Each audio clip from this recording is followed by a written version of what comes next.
अस्सलाम वालेकुम। Programme D चौक के साथ मैं नसीम सिद्दीकी।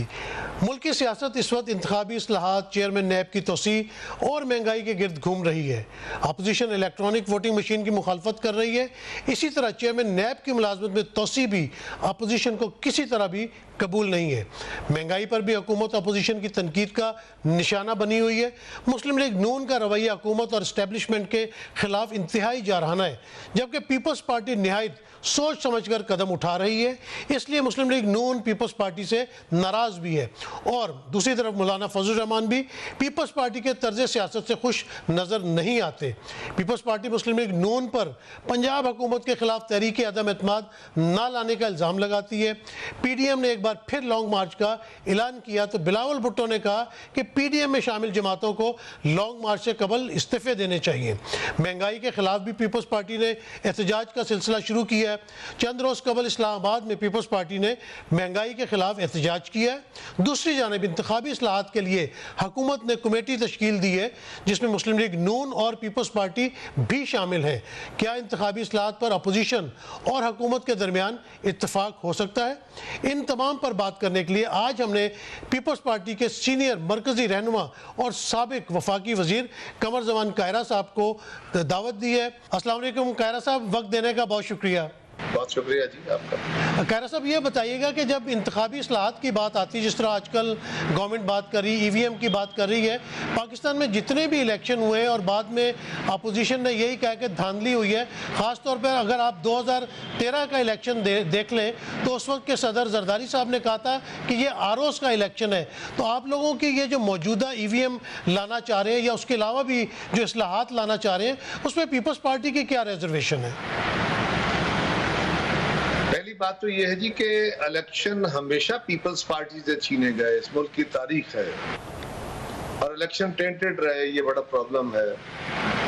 और ये हमारे जैसे मुल्कों में, बहुत सारे मुल्कों में प्रॉब्लम है, लेकिन हमारा खास तौर पे जी जी। सो जो भी प्रोसेस इलेक्शन को fair and free and transparent कराने का होगा, पीपल्स पार्टी उसको सपोर्ट करेगी, बिलाशुबा करेगी। ठीक है। अब अर्ज यह है कि मौजूदा हुकूमत ने क्या किया जिसको हम अपोज कर रहे हैं, इनका रवैया और इनका तरीकाकार। नंबर 1, देखिए हुकूमत यह है कि एक वजीर आजम है, सदर है, वजीर आजम है, उनके नीचे फिर बाकी जो इदारे हैं अपनी अपनी जगह पे, अदलिया है, फौज है, पार्लिमान है, हुकूमत के सरबराह वजीर आजम है। तो वजीर आजम के नीचे भी कोई 10 वजारतें हैं, महकमे जी, बहुत सारी ऑटोनमस बॉडीज हैं जिनको आइन और कानून वो तहफ़्फ़ुज़ देता है उनकी परफॉर्मेंस के हवाले से। इलेक्शन कमीशन भी उनमें एक ऑटोनमस बॉडी है, और इलेक्शन को कंडक्ट कराना, फेयर एंड फ्री कराना according to the wishes and will and जो डायरेक्शन ऑफ द पार्लियामेंट, ये सुप्रीम कोर्ट का, ये चीफ इलेक्शन कमिश्नर का और इलेक्शन कमीशन का काम है। हमारे दौर में भी इलेक्शन के अंदर रिफॉर्म्स हुई, मुस्लिम लीग के दौर के अंदर भी रिफॉर्म्स हुई, और हमेशा तरीकाकार ये होता है कि हुकूमत इलेक्शन कमीशन बैठता है, हुकूमत को भी बुलाता है, क्योंकि हुकूमत इलेक्शन प्रोसेस में एक पार्टी है। जी बिल्कुल बिल्कुल। इलेक्शन कमीशन कोई इदारा तो नहीं है ना, रेलवे की तरह या इंफॉर्मेशन की तरह या साइंस एंड टेक्नोलॉजी की तरह, और उसपे सारे स्टेक होल्डर्स, बाकी सियासी जमातें होती हैं, उन जमातों को भी बुलाया जाता है, और हुकूमत को भी, हुक्मरान जमात को भी एक फरीक के तौर पर बुलाया जाता है, बैठ के कंसल्टेशन होती है, और फिर जो भी मुशावरत के साथ सिस्टम को बेहतरी करने के लिए, हमारे दौर में 2010 में हुआ, मियां साहब के दौर में 2017 में हुआ, यही एक्सरसाइज सब जमातों को बुलाया गया। लेकिन उसके बावजूद धांधली का शोर रहा। जी जी, ये धांधली का शोर की वजूहत बताता हूँ मैं। जी जी। लेकिन इसके बावजूद उसमें बहुत सारे सवालात उठे। अब इलेक्शन कोई सिर्फ एक इशू नहीं होता, इलेक्शन में सिर्फ वोट नहीं पड़ते, पर्चियां सिर्फ तब्दील नहीं होती, ठप्पे नहीं लगते, ये एक हिस्सा होता है। इसके बहुत सारे प्रोसेसेस और हैं। पहले यह है कि अब जमातें तोड़ रहे होते हैं, जो हमारे मुल्क में होता रहा, वफादारियां तब्दील कराई जाती है, जो हमारे मुल्क में होता है, जो हल्का बंदियां होती हैं, मर्दमशुमारी का एक बहुत बड़ा इशू है, हल्का बंदियां हैं, वोटर लिस्टें हैं, इलेक्शन का अमला है, तरक्याती काम है, बहुत सारे हमारी एजेंसीज के रोल है, मीडिया परसेप्शन है, पैसे का इस्तेमाल है, ये इतनी सारी चीजें हैं जो मिल के इलेक्शन प्रोसेस बनता है। ठीक। अब इलेक्शन प्रोसेस को ठीक करने में हर हुकूमत ने कोशिश की, फिर भी उसमें खामियां हैं। पहली पहली बात तो यह है कि जिस बात पे यह हुकूमत मुसर है और अड़ गई है और कहते हैं कि यही मसले का हल है, वो एक मसले का हल हो सकता है, यानी वोट डालने का। उसके आगे पीछे बहुत कुछ है, उसकी अलग बात करते हैं। अब इसके ऊपर हुकूमत ने कहा ईवीएम एक वाहिद तरीका है जिससे इलेक्शन के अंदर ठप्पे लगने का अमल खत्म हो जाएगा, कम्युनिकेशन फास्ट हो जाएगी। तो हजूर हमारे दौर में 2010 में जब हम इलेक्टोरल रिफॉर्म्स कर रहे थे तो इलेक्शन कमीशन ने ये सारा काम किया। उन्होंने खुद मशीन बनवाई, गवर्नमेंट से मदद ली, बाकी इदारों से मदद ली, मशावरत की और ईवीएम बनवाई गई। वो बहुत सारे मुल्कों में हमारे डेलीगेशन गए इलेक्शन कमीशन के, पार्लियामेंट के, और उन्होंने जाके देखा और यहाँ पे एक प्रोटोटाइप बना के उसको इस्तेमाल भी करने की कोशिश की गई लोकल बॉडीज में या कुछ बाय इलेक्शन में, लेकिन वो नाकाम हुई, उसको छोड़ दिया गया। अब इस हुकूमत ने आके क्या किया, फवाद चौधरी साहब आए, साइंस एंड टेक्नोलॉजी के वजीर बने, एक वजारत से हटा के वहां लगाया गया। तो उन्होंने पुरानी चीजें झाड़ पटक के उन्होंने कहा जी हमने तो कोई ऐसी गिदड़ सिंगी इजाद कर लिया कि बस अब इलेक्शन फेयर हो जाएंगे, ये है मशीन, इसके तहत इलेक्शन कराएंगे। इलेक्शन कमीशन ने कहा जी हमसे तो मशावरत ही नहीं हुई। उन्होंने कहा ये कौन होते हैं, इनसे हम क्यों मशावरत करें, हम जो कानून पास करके देंगे इलेक्शन कमीशन उसके तरीकाकार पे इलेक्शन कराने का पाबंद होगा। इस पे एक एहतजाज हुआ कि भाई ऐसा नहीं है, आप लोग गलत बयानी कर रहे हैं, आप एक फरीक है, हुकूमत अपनी मर्जी की कानून साजी नहीं कर सकती इसमें। लेकिन कायरा साहब हुकूमत ने अपोजिशन को इस्लाहत के लिए दावत भी दी थी और ईवीएम के अलावा तकरीबन 39 इस्लाहत हैं, तो उन पे भी बातचीत हुई कोई? मैं गुजारिश करता हूं कि पहले इसको समझना है कि प्रॉब्लम क्या है। जी जी जी। गवर्नमेंट ने अपोजिशन को दावत नहीं दी बल्कि एक ऑर्डिनेंस नाफिज किया, एक ऑर्डिनेंस के जरिए सारी इस्लाहत कर दी कि जी हम ईवीएम भी करेंगे, फलां भी करेंगे। किसी से मुशावरत नहीं हुई।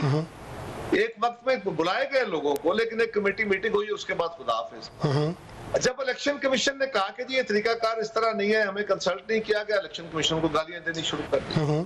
फिर इस पे एक तनाजा खड़ा हो गया, फवाद चौधरी साहब अलग हो गए वजारत से, शिबली फराज साहब आ गए, उन्होंने अपनी जंबील से एक और चीज निकाली। उन्होंने कहा जी हमने तो कमाल की मशीन बना दी है, दुनिया में ऐसा कभी हुआ ही नहीं, ये तो सब मसाइल का हल है। उस पर भी कहा गया कि जनाब ये तरीकाकार दुरुस्त नहीं है, इलेक्शन कमीशन को कंसल्ट करें, जब सियासी जमातों को कंसल्ट करें और ये काम इलेक्शन कमीशन को करने दें। आप ये देखें कि आपने करना क्या है, आइन और कानून के तहत क्या इलेक्शन कमीशन अपना काम कर रहा है? हाँ कर रहा है। अब उसके अंदर खामियां हैं, हमारे दौर में भी दूर हुई, उससे पहले भी हुई, हमसे बाद में भी अभी होनी चाहिए, लेजिस्लेशन होनी चाहिए। उसके लिए फोरम इलेक्शन कमीशन है, हुकूमत वक्त नहीं है।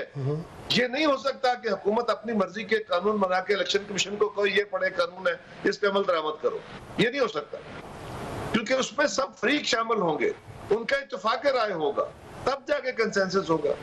अब इन्होंने क्या किया, इलेक्शन कमीशन ने इतराजात डाले, इन्होंने इलेक्शन कमीशन को गालियां देनी शुरू कर दी। ये इससे बड़ी क्या गाली है कि ये करप्ट है, ये अपोजिशन से मिले हुए हैं, ये हुकूमत के खिलाफ साजिशें कर रहे हैं, ये पैसे ले गए हैं, ये बिक गए हैं। लेकिन इलेक्शन कमीशन को कायरा साहब कॉन्फ्रेंसेस कर दी गई। कायरा साहब इलेक्शन कमिश्नर और कमीशन को तो पीडीएम ने भी गालियां निकाली जब मौलाना फजल रहमान, पीपल्स पार्टी और नून लीग ने इलेक्शन कमीशन के सामने धरना दिया था। तो आप नहीं समझते कि कंट्रोवर्शियल है इलेक्शन कमीशन? हाँ, हमने भी एहतजाज किया। हमने क्या एहतजाज किया था, हमने कहा था कि इलेक्शन के अमल को फेयर बनाने का तरीकाकार इलेक्शन कमीशन तय करे। हमने कहा था इमरान खान साहब की जमात के खिलाफ जो फॉरेन फंडिंग केस है उसका फैसला क्यों नहीं हो रहा, तो वो मुख्तलिफ इशूज थे। जी जी। ये इख्तियार बहरहाल इलेक्शन के, देखे ना, फर्ज करें वजारत रेलवे का अच्छा काम नहीं कर रही, उसकी जगह वजारत रेलवे में वजीर तब्दील हो जाएगा, सेक्रेटरी तब्दील हो जाएगा, चेयरमैन तब्दील हो जाएगा, मुतलका लोग और लोग लगा दिए जाएंगे, वो काम नहीं करेंगे और लगा दिए जाएंगे। बट ये नहीं हो सकता कि रेलवे के रिलेटेड कोई काम करना हो, उसकी कानून साजी करनी हो तो इंफॉर्मेशन वाले उसकी कानून साजी कर रहे हो, या इंफॉर्मेशन से रिलेटेड काम हो तो साइंस एंड टेक्नोलॉजी वाले कर रहे हो, या समुद्री अमूर का काम हो तो कश्मीर अफेयर्स की वजारत उसका काम कर रही है। ये नहीं हो सकता। तो कायरा साहब ईवीएम आपको पीपल्स पार्टी को मेन प्रॉब्लम जो ईवीएम से है या बाकी जो इस्लाहत है उसमें भी कुछ पॉइंट्स ऐसे हैं? No EVM is not the issue. EVM और no EVM is not the issue. जो भी प्रोसेस, जो भी तरीकाकार इलेक्शन को फेयर करने के लिए होना चाहिए वो होना चाहिए। Right right. लेकिन उसके ऊपर तमाम फरीकैन का मुत्तफिक होना जरूरी है, वो हुकूमत की डिक्टेशन पे नहीं हो सकता। हुकूमत एक फरीक है, समझने की जरूरत यह है कि ये इख्तियार ऑर्डिनेंस के जरिए बिल पास करने का हुकूमत के पास ये इख्तियार नहीं है। ठीक है। हाँ, अदरवाइज कानून साजी वो कर सकते हैं, इसमें वो ऐसी कानून साजी नहीं कर सकते, इसलिए कि इसमें तमाम स्टेक होल्डर्स की मशावरत के बाद इलेक्शन कमीशन अपनी सजेशंस जो है वो पार्लियामेंट्री अफेयर्स को देगा और फिर वो पार्लियामेंट में जाएंगी। यकीनन वो कानून नहीं बन जाएगा, वो पार्लियामेंट में जाएंगी, वो कमेटी में डिबेट होगी, कमेटी जिसको बुलाएगी। और इलेक्शन कमीशन यहाँ भी इलेक्शन की बात कराता है, लोकल बॉडीज के भी, सूबाई भी, कौमी भी और सेनेट के भी, और दुनिया भर में होने वाले जमहूरी इलेक्शंस के अंदर उनके लोग जाते हैं, एक्सपीरियंस लेते हैं। फिर हमारे यहाँ पिलडैट वाले हैं वो ये काम करते हैं, फैफन वाले हैं वो ये काम करते हैं। उन इदारों के साथ आपको इख्तलाफ हो सकते हैं, तो नुक्ता नजर से इख्तलाफ हो सकता है, और बड़ा अच्छा काम भी करते हैं। तो अर्ज यह है कि उनकी मुशावरत से अगर आपने ये काम न किया होता कि आप ऑर्डिनेंस के जरिए कर दें या फिर 1 घंटे में आप 25 कानून पास कर दें, तो उससे तो शक होगा ना। जी जी बिल्कुल, इलेक्शन कमीशन के ऊपर चढ़ दौड़े, जी जी गालियां देना जी जी कायरा साहब आपने बिल्कुल दुरुस्त कहा कि मुशावरत होनी चाहिए, क्योंकि अगर ईवीएम के ऊपर अरबों रुपए खर्च करके ले भी आते हैं और अपोजिशन अगर मुत्तफिक नहीं है तो इलेक्शन तो फिर भी धांधली ज़्यादा ही खिलाएंगे। अच्छा यहाँ पे मैं आपसे अगर अपोजिशन नहीं मानेगी, बाकी जमातें नहीं मानेंगी, इलेक्शन कमीशन नहीं मानेगा, हुकूमत क्या इसके बड़ा भी कुछ करना चाहेगा तो ये काम नहीं होगा ना। देखिए एक बड़ा सिंपल का, मैं रोज ये बात कहता हूँ कि फर्ज करें रेलवे की वजारत को हुकूमत वक्त रेलवे को कंसल्ट किए बगैर एक कानून बना देती है कि वजारत रेलवे ट्रेन चलाएगी जो मैग्नेटिक होगी, जो जमीन के ऊपर चलेगी और वो 500 किलोमीटर की रफ्तार से चलेगी। वो चीख के मर जाएंगे, वो कहेंगे भाई हमारे पास इंफ्रास्ट्रक्चर नहीं है, हमारे पास मैन पावर नहीं है, ट्रेन लोग नहीं है, हम ये काम नहीं कर सकते, कोई हादसा हो सकता है। नहीं, पार्लियामेंट ने कह दिया आपने ऐसे ही करना है। भाई पार्लियामान ने कानून बनाने हैं, मुतल्लिका महकमों की मशावरत से उसमें नोक पलक देखनी है, उसमें खामियां देखनी है, इख्तियार पार्लियामेंट का, कानून पार्लियामेंट के बगैर कोई नहीं बना सकता।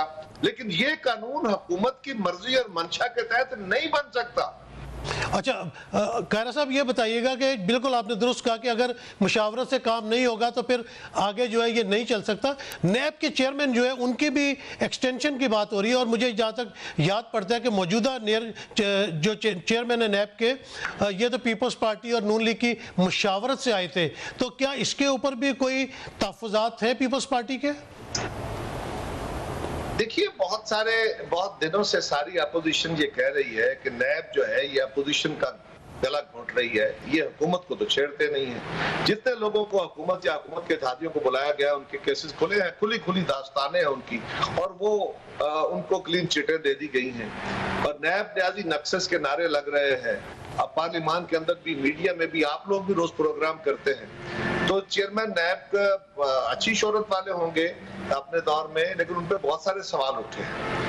अब मेरा ख्याल है कि उनको चाहिए कि वो अपनी इज्जत भी बचाएं, वो अपने इदारे को भी बचाएं और वो एक्सटेंशन की तरफ ना जाएं। और वैसे भी जो लोग एक्सटेंशन लेते हैं वो ये समझे कि एक जगह पे एक्सटेंशन होगी तो दूसरे इदारे वाले भी मांगेंगे, फिर तीसरे वाले भी मांगेंगे, और जहां जहां एक्सटेंशनें होंगी वहां इदारों की परफॉर्मेंस खराब होगी, क्योंकि नीचे आप बाकी लोगों के रास्ते ब्लॉक कर देंगे।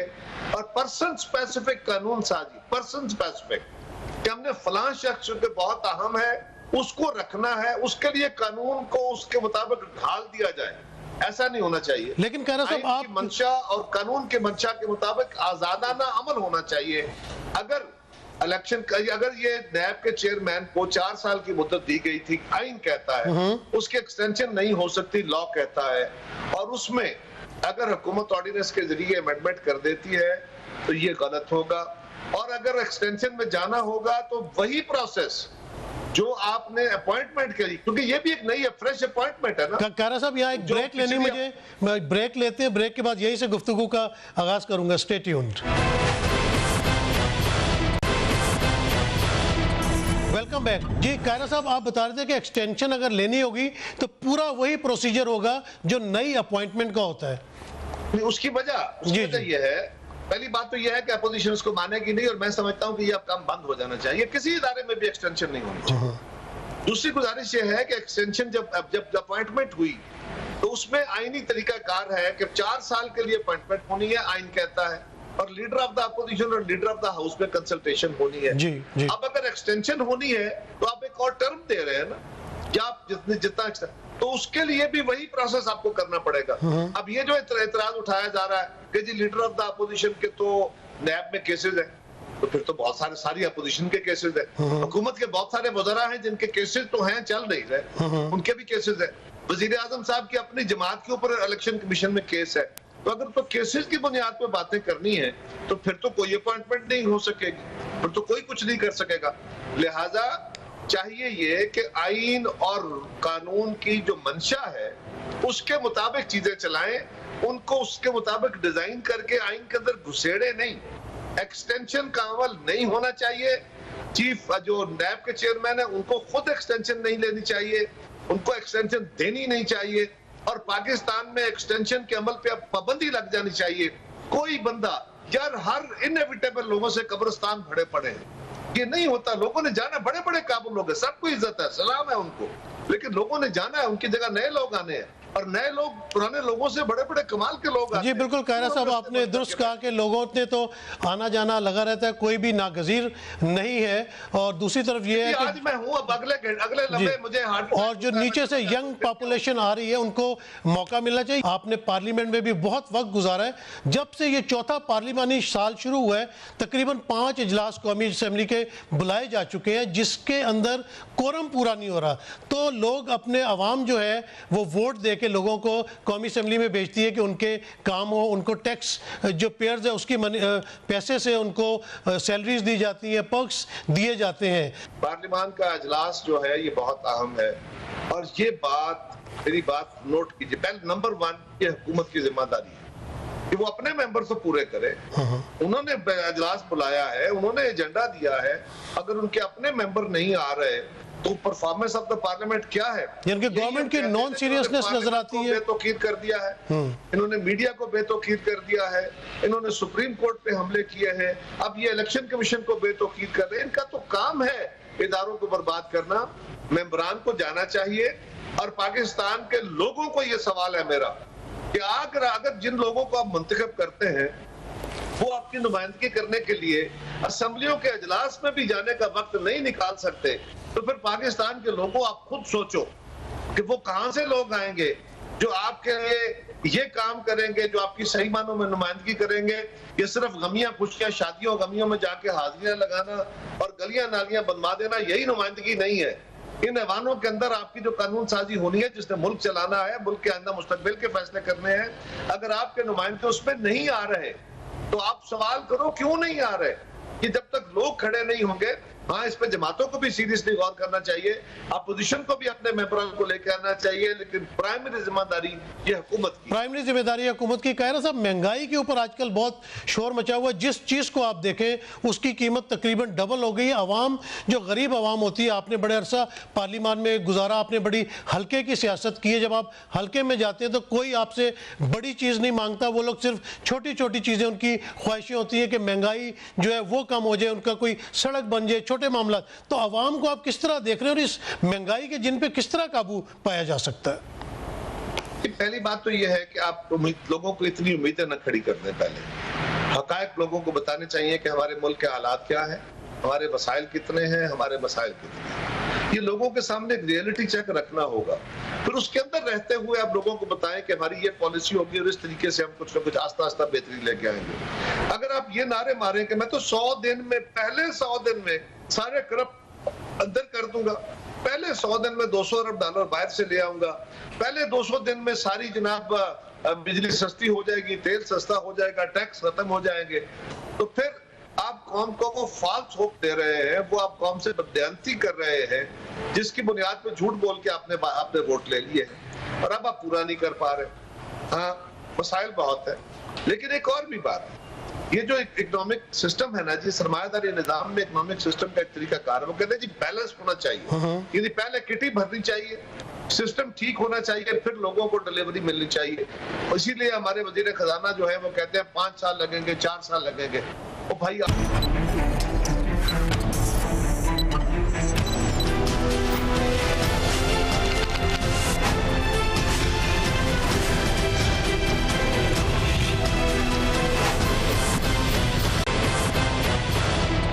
Welcome back. अच्छा, पीडीएम की बात कर लेते हैं। अच्छा, पीडीएम की बात करने से पहले कायरा साहब एक छोटी सी वीडियो आपको दिखाते हैं, जरा वीडियो चलाइएगा। ये दोगला पॉलिसी नहीं चलेगा। या आप ऑपोजिशन का हिस्सा में खड़ा हो या आके ऐलान करे कि आप हुकूमत के सहूलतकार हो। जब हम आपके साथ थे आप कहते थे कि इस्तीफा के बगैर काम नहीं चलेगा। तो अब आपके लिए चैलेंज है, अगर आप वोट का इज्जत करते हो बुजदार को चैलेंज करो, हमारे साथ मिलके बाहर करें। अगर नहीं वैसे आपका वोट का फायदा ही नहीं रहेगा तो इस्तीफा ही दे दें कि ये ना मुफाहमत है, ये ना मुखालफत है, ये मुनाफिकत है। आप हिम्मत पकड़े। कायरा साहब, आपने देखा जिस तरह चेयरमैन बिलावल भुट्टो जरदारी साहब ने कहा कि ये मुनाफिकत है, इसी तरह मौलाना फजल रहमान कहते हैं कि पीपल्स पार्टी ने मीर जाफर और मीर सादिक का रोल प्ले किया। अब आजकल आपने देखा कि पीडीएम दोबारा जो है वो अपना जलसे और जुलूस शुरू कर रही है, लॉन्ग मार्च की भी बात आ रही है। तो आप कहाँ पे देखते हैं पीडीएम को? पहली गुजारिश ये है कि तकरीर में लफ्ज जो जोश वाले होते हैं बिल्कुल हो जाते हैं। हमने क्या कहा?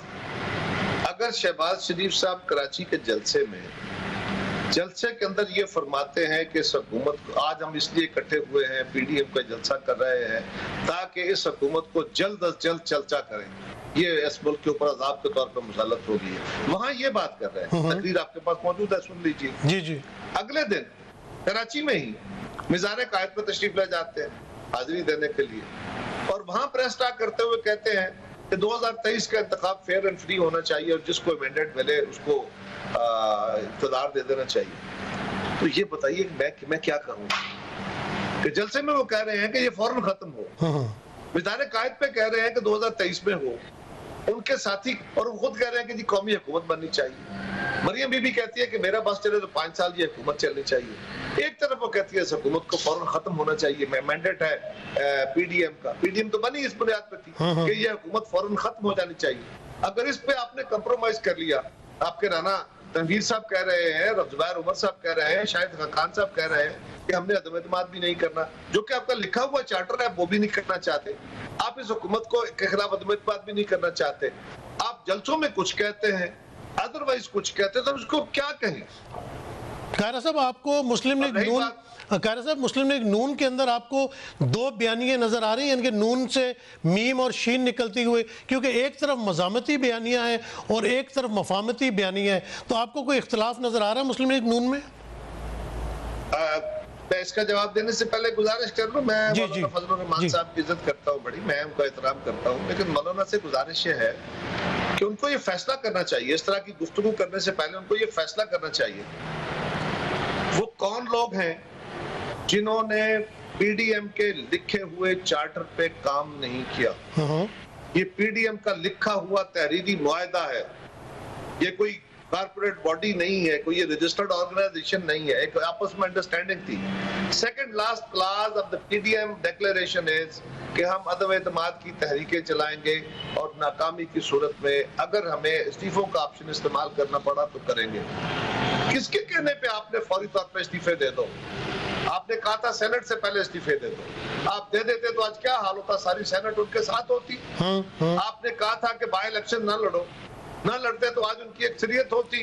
पीपल्स पार्टी ने आपको जितनी बातें कही वो सच साबित हुई, हमने प्रूव किया है। और आज मेरा मौलाना से सवाल है कि पीडीएम का एक नुक्ता है, अगर वो निकाल दे तो देयर इज नो, पीडीएम तो वैसे ही खत्म हो चुकी है, क्योंकि 10 जमातों का आपस में अंडरस्टैंडिंग थी, 2 निकल गई। अब ये अपोजिशन का इत्तेहाद जरूर है, पीडीएम नहीं है। लेकिन जो बुनियाद थी इसकी वो तो थी ये कि हुकूमत का फौरन खात्मा होना चाहिए, और उसका तरीकाकार भी लिखा था।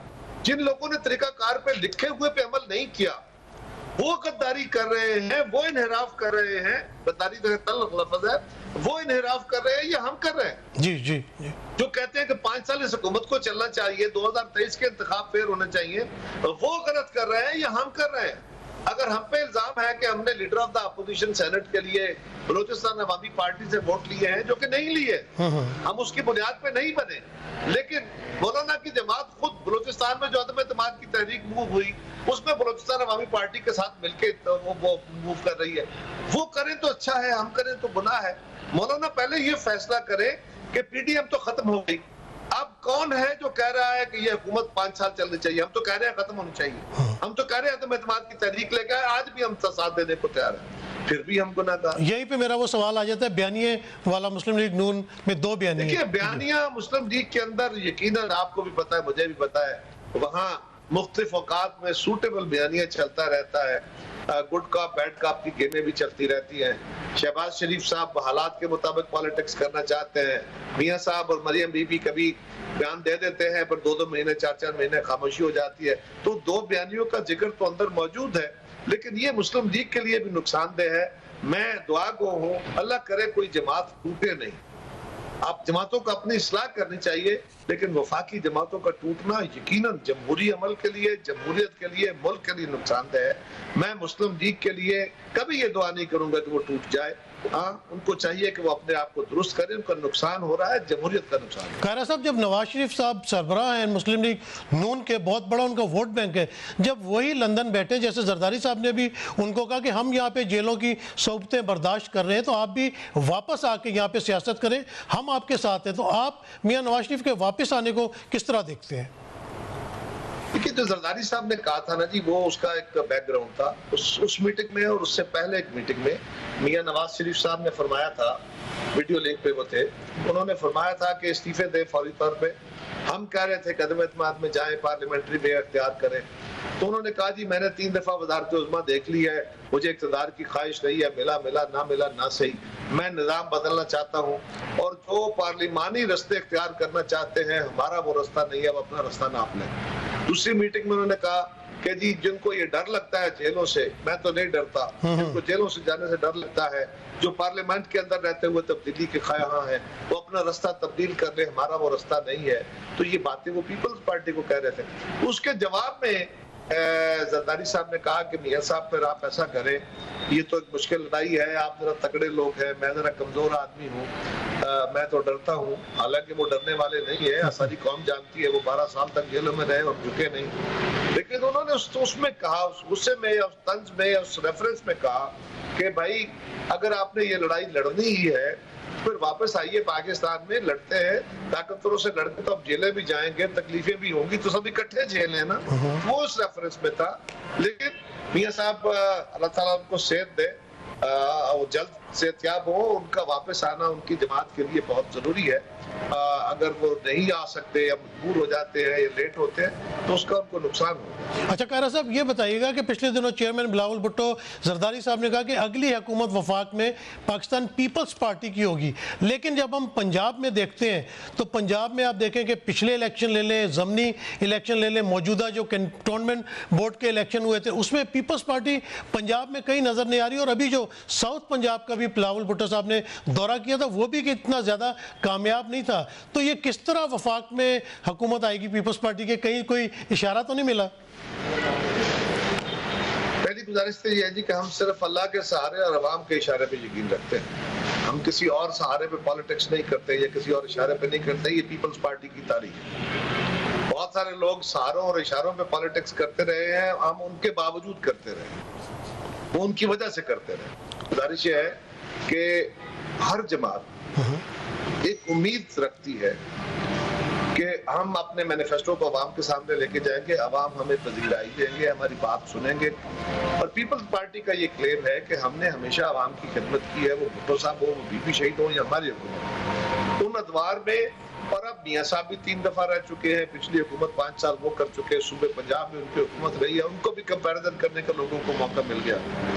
अगर कोई इल्जामात की बारिश थी तो आज वो भी सब पे लग गई, वो भी समझ आ गई लोगों को। इसी तरह मौजूदा हुकूमत को 3 साढ़े 3 साल होने को है, इनको भी लोगों ने देख लिया कि ये जो नारे लगा के आए थे, ये जो लोगों को ख्वाब दिखा के आए थे, वो सारे झूठ पे मबनी थे। तो अब लोग पीपल्स पार्टी की तरफ देखेंगे, और पीपल्स पार्टी जब भी आती है, किसान को, अवाम को, मजदूर को, तालिब इल्म को, इस मुल्क के ताजर को, हर बंदे को खुशहाली आती है, रोजगार मिलते हैं, मुल्क की नेकनामी होती है, फेडरेशन मजबूत होती है, आईनी हुकूमत की तरफ सफर होता है। तो हम समझते हैं कि इंशाअल्लाह ताला अगले इंतखाबात में लोग ये कंपैरिजन करके पीपल्स पार्टी के हक में और बिलावल भुट्टो जरदारी के हक में बोलते हैं। खैरा साहब, आखिरी सवाल है मेरा, आप बड़े सीजन्ड पॉलिटिशियन हैं, आपने बड़े ग्रास रूट लेवल से जो है पीपल्स पार्टी का साथ दिया, आपके ख़ानदान ने कुर्बानियाँ भी दी, आपके एक भाई जो थे वो मोहतरमा बेनज़ीर भुट्टो के साथ शहीद भी हुए थे। तो जब आप पार्लिमानी सियासत करते हैं, कौमी असम्बली की सीट जीतते हैं, कभी आपका दिल भी करता है कि आप भी वज़ीर आज़म बने, वज़ारत आज़मा आपको भी मिले? ये एक ही ख़ानदान का हक बन के क्यों रह गया? पहली गुजारिश तो यह है कि एक खानदान का हक नहीं है। राजा परवेज अशरफ साहब वजीर आजम रहे हैं, यूसुफ रज़ा गिलानी साहब वजीर आजम रहे हैं, ये तो ऐसा तो नहीं है। दूसरी गुजारिश यह है कि ये इशू खानदान का नहीं है। दुल्हन वो जो पिया बनता है, लीडर वो जिसको लोग फॉलो करें। मैं बिलावल साहब को पाकिस्तान के लोग फॉलो करते हैं, पीपल्स पार्टी के लोग, तो हम किसी जंजीर के बंधे हुए तो नहीं है, हम ज़मीर के बंधे हुए हैं, हम असूल के बंधे हुए हैं। हाँ, पाकिस्तान में तमाम जमातों के अंदर लोग लीडरशिप के नस्लों को फॉलो करते हैं उनके अपने हवालों से। ये हमारे पीरों के पीर साहबान का भी यही सिस्टम है, हमारे यहाँ कारोबार में भी यही है। इवन डॉक्टरों के बच्चे डॉक्टर बन जाते हैं, फौजियों के बच्चे फौजी बनते हैं, जजों के बच्चे जज बनते हैं। और अगर सियासतदानों के बच्चे अपने मेरिट पे, कोई पाबंदी कानून तो नहीं है ना, यानी बिलावल साहब पीपल्स पार्टी के सरबराह होंगे, जिन लोगों को कबूल है वो पीपल्स पार्टी में होंगे, जिनको कबूल नहीं है वो छोड़ जाएंगे तो छोड़ जाए। लेकिन जिन लोगों ने कबूल कर लिया, बिलावल साहब की वालदा ने, उनके नाना ने, उनके वालिद ने जो कुर्बानियां दी हैं वो भी लोगों के सामने हैं। और बिलावल साहब जब से खुद आए हैं, उन्होंने आके जवां उम्री में जिस तरह पार्टी को चलाया है, जिस तरह उन्होंने पाकिस्तान के फेस को देखा है, उन्होंने फेडरेशन का मुकदमा लड़ा है, अवाम का मुकदमा लड़ा है, पार्लियामान के अंदर जाके खाली चीख चिंगाड़ और झूठ की पॉलिटिक्स नहीं बल्कि फेस किया है। बाज़ औक़ात उन्होंने अपने वो पोजीशंस भी ली जो अवामी तौर पे काबिल कबूल पोजीशंस नहीं थी या पॉपुलर पोजीशन नहीं थी, लेकिन हकायक पे मबनी थी, लिहाजा उन्होंने वो पोजीशन दी। खैरा साहब वक्त की कमी है, आपसे गुफ्तगू का बड़ा मज़ा आ रहा था। मैं इस वक्त टाइम की कमी की वजह से आपसे इजाज़त लूँगा। आपका बहुत शुक्रिया कि आपने अब तक को टाइम दिया। आपने देखा कायरा साहब से जब गुफ्तगू हुई, अगर EVM की बात आती है तो उन्होंने कहा इलेक्शन कमीशन को, अपोजिशन पार्टीज़ को ऑन बोर्ड होना चाहिए। अगर आप तमाम को ऑन बोर्ड नहीं लेंगे तो नेक्स्ट इलेक्शन भी फिर धांधली ज़दाई कहलाएंगे। अगर नैब चेयरमैन की बात आती तो वो कहते हैं कि किसी भी इदारे में एक्सटेंशंस नहीं होनी चाहिए, नीचे वाले जो लोग हैं उनको ऊपर आने का मौका मिलना चाहिए। और इसी तरह जब हमारी बात हुई पंजाब में पीपल्स पार्टी की तो उन्होंने कहा हम कोशिश ज़रूर करेंगे। हर जमात कोशिश करती है और कोशिश करके वो आगे आएगी। PDM की जब बात हुई तो उन्होंने कहा PDM तो अब ख़त्म हो चुकी है, अब जो PDM है जिसको मौलाना फजल रहमान या अपना शहबाज शरीफ साहब लेके चल रहे, वो एक सियासी इत्तेहाद ज़रूर है, लेकिन पीपल्स पार्टी और NP के निकल जाने के बाद वो PDM नहीं रही। आज के लिए इतना ही काफ़ी है, इजाज़त दीजिएगा, अल्लाह हाफिज़।